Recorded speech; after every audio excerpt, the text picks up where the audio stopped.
একটা সময় বলা হতো বাংলাদেশের পছন্দের সংস্করণ ওয়ানডে। 50 ওভারের ক্রিকেটই বড় দলগুলোকে চ্যালেঞ্জ জানাতে দেখা যেত টাইগারদের।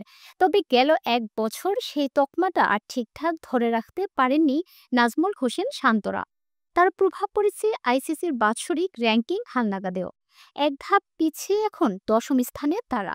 সোমবার আইসিসির প্রকাশিত র্যাঙ্কিং হালনাগাদে দেখা যায় বাকি দুই সংস্করণ টেস্ট ও টি-20-তে আগের মতোই নবম স্থানে আছেন বাংলাদেশ। আইসিসির পক্ষ থেকে বলা হয়, এই হালনাগাদের ক্ষেত্রে 2024 সালের মে থেকে পরের পারফরমেন্সগুলোকে শতভাগ বিবেচনায় নেওয়া হয়েছে।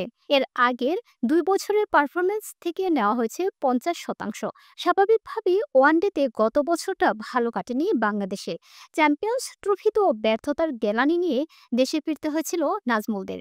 এর আগে ওয়েস্ট ইন্ডিজের মাটিতে 3 ম্যাচের সিরিজে হোয়াইট ওয়াশের লজ্জায় ডুবেন তারা। ফলে বাংলাদেশের চেয়ে ভালো অবস্থানে জায়গা করে নেয় উইন্ডিজ। গত বছর 9টি ওয়েনডে খেলে তাদের জয় 6টি। চ্যাম্পিয়ন্স ট্রফির শিরোপা জেতা ভারত ধরে রেখেছে র্যাঙ্কিংয়ের শীর্ষস্থান। 2 পয়েন্ট বেড়ে রোহিত শর্মার দলের রেটিং পয়েন্ট এখন 124। ওই টুর্নামেন্টের রানার্স আপ নিউজিল্যান্ড 109 পয়েন্ট নিয়ে আছে 2-এ।